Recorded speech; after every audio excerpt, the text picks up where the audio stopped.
មេឆ្មាំងយោធាអឺរ៉ង់ចេញមុខប្រមានម្ដងទៀតទៅលើសហរដ្ឋអាមេរិកម៉ោងនេះបងប្អូន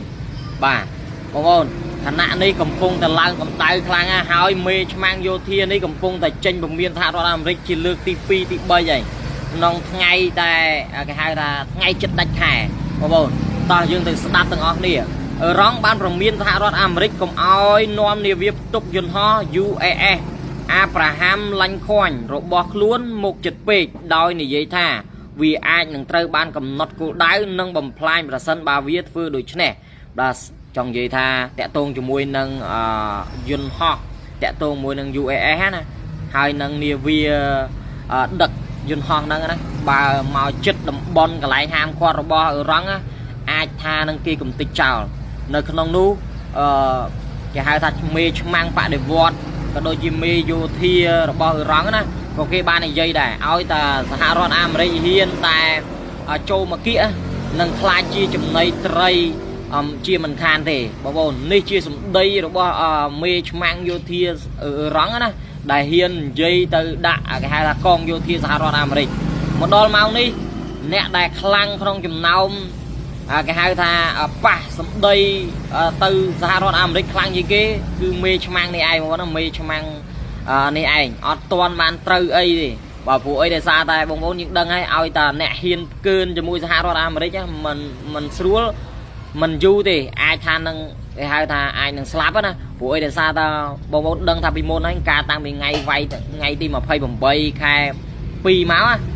គ្រាន់តែចាប់ផ្ដើមវាយមកភ្លាមមេឆ្មាំងយោធាបដិវត្តរបស់អឺរ៉ង់បានស្លាប់អស់ច្រើនអ្នកបងប្អូនមកដល់ម៉ោងនេះឥឡូវខ្លាំងដៃជាងគេគឺម្នាក់នេះឯងកំពុងតែគម្រាមកំហែងអឺរ៉ង់នៅក្នុងនោះឥឡូវនេះកំពុងគម្រាមកំហែងនៅច្រកបាហោះមូសតាក់ទងជាមួយនឹងរឿងច្រកព្រំដែនតាក់ទងជាមួយមិនមែនច្រកព្រំដែនទេគឺច្រក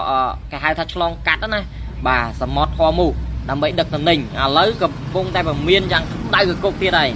ហើយមួយវិញទៀតអឺរ៉ង់បានចាប់ខ្លួនមនុស្ស130នាក់ពីបទព្យាយាមផ្ញើព័ត៌មានលម្អិតអំពីទីតាំងសំខាន់នៃទីតាំងរសើបទៅកាន់អ៊ីស្រាអែលហើយនិងអាមេរិកបងប្អូននេះបងប្អូនឥឡូវគេកំពុងតែអឺរ៉ង់គេកំពុងធ្វើការនៅខាងក្នុងដើម្បីស៊ើបការសម្ងាត់ថាតើមានមនុស្សប្រមាណអ្នកដែលចូលដៃចូលជើងជាមួយនឹងអ៊ីស្រាអែលហើយនិងអាមេរិកដើម្បីយកការណាយោងតាមរបាយការណ៍បុគ្គលិកទាំងនេះត្រូវបានចោទប្រកាន់ពីបទចែករំលែកព័ត៌មានដែលអាចប៉ះពាល់ទៅដល់សន្តិសុខជាតិអាជ្ញាធរនិយាយថាការចាប់ខ្លួនទាំងនេះត្រូវបានធ្វើឡើងដោយការការពារគម្រាមកំហែងដែលអាចកើតមានឡើងនិងការពារទីតាំងសំខាន់របស់ខ្លួនអញ្ចឹងមកដល់ម៉ោងនេះចាប់ផ្ដើមគេហៅថាស៊ីរួមផ្ទៃក្នុងហើយបាទគេហៅថាមានបើយើងនិយាយថាមានជនបង្កប់ឬមួយក៏ខាងអ៊ីស្រាអែលខាងអាមេរិកអីគេកំពុងតែដាក់មនុស្សចូលទៅក្នុងហ្នឹងដើម្បីបំបែកគេហៅថាសម្បុករបស់អឺរ៉ង់ណាប៉ុន្តែឥឡូវអឺរ៉ង់កំពុងតែរុករើថាតើមានមនុស្សប្រមាណអ្នកដែលកំពុងតែពាក់ព័ន្ធជាមួយនឹងការចូលដៃចូលជើងដើម្បីផ្ដល់ព័ត៌មានទៅដល់អ៊ីស្រាអែលហើយនិងអាមេរិកបងប្អូននេះជារឿងមួយដែលកំពុងតែក្រើកមែនទែនហើយចាប់ខ្លួនមនុស្សរហូតដល់130នាក់មិនធម្មតាទេបងប្អូនច្រើនខ្លាំងមែនទែនឥឡូវនេះណាបាទអញ្ចឹងប្រធានឆ្មាំងរបស់អឺរ៉ង់នេះគឺសាហាវបងប្អូនសាហាវមែនទែនហើយនៅក្នុងនោះណាមិនត្រូវតែប៉ុណ្្នឹងឯងឥឡូវនេះឃើញចេញព័ត៌មានប្លែកមួយទៀតតាក់ទងជាមួយនឹងដំណឹងក្តៅកគុកអឺរ៉ង់បានអះអាងថាទាហានអាមេរិកជាង500នាក់ត្រូវបានសម្លាប់ឬរងរបួសក្នុងការវាយប្រហារថ្មីនេះបងប្អូនប្រហែលជាប្រហែលម៉ោងមុនទេព្រោះឯសារតែបើយើងនិយាយទេថាយើងនៅខ្មែរយើងដេកទេម៉ោងដេកប៉ុន្តែនៅនោះប្រហែលជាអាចផឹកអីចឹងណាផឹកឬមួយក៏ថ្ងៃអីចឹងទៅខុសម៉ោងនេះឥឡូវនេះខាងនេះគេចេញព័ត៌មានប៉ុន្តែព័ត៌មាននេះមិនទាន់បាន 100% តាក់ទងជាមួយនឹងរឿងដែលខាងទាហានអឺរ៉ង់ក៏ដូចជាក្រុមមេឆ្មាំងយោធាគេចេញព័ត៌មានមកគឺចាប់បានសហរដ្ឋអាមេរិកហ្នឹង500នាក់ដែលបានស្លាប់ឬរងរបួសអញ្ចឹងណាប៉ុន្តែក្នុងការវាយប្រហារប៉ុន្តែយើងអត់ទាន់ដឹងថានឹងម្ដុំណាទេហើយមួយវិញទៀតអត់ទាន់ដឹងថាច្បាស់ឬមួយក៏ពិតទេព្រោះអាព័ត៌មាននេះខ្ញុំទៅបានព្រោះដោយសារចាំមើលខ្ញុំស៊ើបមើលទៀតបើថាបានពិតប្រាកដឬមួយក៏វាមានភាពជាក់ស្ដែងត្រង់ណាមួយគឺខ្ញុំនឹងប្រាប់បន្តទៀតប៉ុន្តែគ្រាន់តែថាមកដល់ម៉ោងនេះណាអឺរ៉ង់នៅតែគេហៅថាមានចិត្តមានះនៅតែប្រកាន់ភ្ជាប់ថាខ្លួននឹងគេហៅថាលើកអាវុធតស៊ូជាមួយនឹងអាមេរិកដល់ទីបញ្ចប់ប៉ុន្តែគ្រាន់តែថា mà đòn máu này nhưng chưa chạy ta Americ ở toàn prong priệp cái hai ta không ca phư và to thiệt để nhưng chưa chạy ta ai đòn ngay thì vừa muối bà lục tram ở một toàn bán cứ bánh đang là cài cái lutra tại ca cho cha mùi nâng bả chảy rồi viên thả rọt Americ hai nắng ở răng mà bồn không trận nào ca cho cha mùi này nhưng chưa chạy tha ai đang lên tăng TP cần tại cả đai của cô này hai là không nấu ở răng kia vùng biên thà ao vô John Ho USE Abraham Lincoln rồi bọc luôn đó cho tắc đây kia cái hai thà tắc đây sầm mót rồi bọc ở răng nè cứ vừa ao miền ca hai này phơi bộ để xa ta missile cả đôi thì John Ho trong băng rồi bọc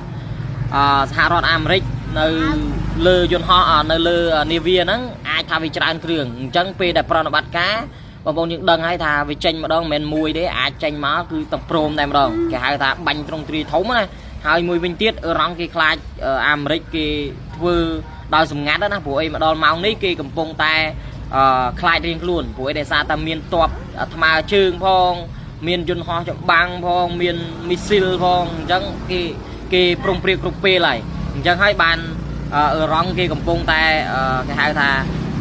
hai ta si rung tinh nóng á đào rô nè đại si rung tinh nóng hai nè đại cái hai ta châu đáy châu trương cho môi nâng Israel hay nâng Americ chẳng nằm bây chập cầm ao miền bà cana miến ti tăng đại bọc luôn miền ti tăng đại luôn cầm pông tay vừa nâng ai nâng bài cả chẳng ăn miền ấy đấy miền tạo bay rương tại tông cho môi nâng rương rong bàn an tha thể hiện Americ chiêng pram rồi nè nâng miền slap miền độ buông nâng cam lăng vi và hát mấy này ai hai mùi vinh tiết tại tông cho môi nâng